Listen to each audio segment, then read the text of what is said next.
கிறிஸ்துவுக்குள் அன்பானவர்களே, மத்தேயு 27 அதிகாரம் 39 முதல் 46 வரையுள்ள வசனங்களில் சிலுவையில் தொங்கிய ஆண்டவரை 3 தரப்பு மக்கள் பரியாசம் செய்து சவால் விடுப்பதை பார்க்கிறோம்.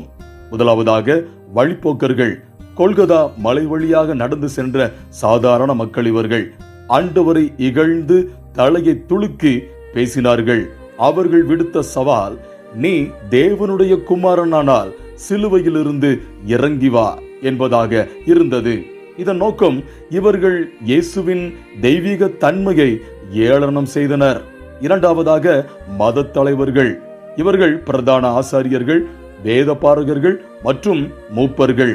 வேத அறிவு கொண்டவர்களும் ஆன்மீக பொறுப்பில் இருந்தவர்களும் வஞ்சகமாக ஆண்டவரை எள்ளி நகையாடினார்கள். அவர்கள் விடுத்த சவால், இவன் இஸ்ரவேலின் ராஜாவானால் இப்பொழுது சிலுவையிலிருந்து இறங்கி வரட்டும், அப்பொழுது இவனை விசுவாசிப்போம்.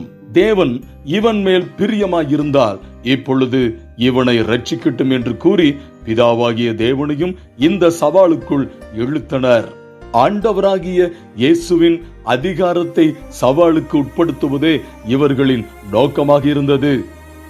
மூன்றாவது, குற்றவாளிகள், சிலுவையில் அறையப்பட்ட கள்ளர்கள். தண்டனை பெற்றுக் கொண்டிருந்த கள்ளர்களும் ஆரம்பத்தில் அவரை நிந்தித்தனர். அதில் ஒருவன் விடுத்த சவால், நீ கிறிஸ்துவானால் உன்னையும் எங்களையும் ரட்சித்துக்கொள். இவன் இயேசுவின் மீட்பின் தன்மையை சுயநலத்தோடு அணுகினான். இதில் ஆச்சரியமான முரண்பாடு என்னவென்றால், வேதத்தை நன்கு அறிந்த மத தலைவர்களோ அல்லது அற்புதம் கண்ட பொதுமக்களோ ஆண்டவரை அங்கீகரிக்கவில்லை. ஆனால் மரணத்தின் விளிம்பில் இருந்த ஒரு குற்றவாளி மட்டும் சரியான ஆவிக்குரிய வெளிப்பாட்டை பெற்றான்.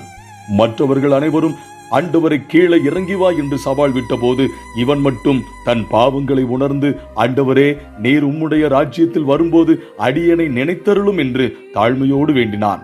மத தலைவர்களிடம் இல்லாத அந்த மெய்யான ஞானமும் ஆவிக்குரிய தெளிவும் ஒரு பாவியின் உள்ளத்தில் பிறந்தது. இந்த சரியான வெளிப்பாட்டினால் அவனுக்கு பரதீசு திறந்தது. ஆம் பிரியமானவர்களே, அவன் மனம் திரும்பியதாலேயே ஆண்டவரால் பாராட்டப்பட்டு இன்றைக்கு நீ என்னுடனே கூட பரதீசில் இருப்பாய் என்ற உன்னத வாக்கு தத்தத்தை பெற்றுக்கொண்டான். கிறிஸ்துவுக்குள் அன்பானவர்களே, கிறிஸ்துவின் பாடுகளை குறித்து மீண்டும் நாளை நாம் தியானிப்போம். கர்த்தர் தாமே உங்களை ஆசீர்வதிப்பாராக. ஆமேன்.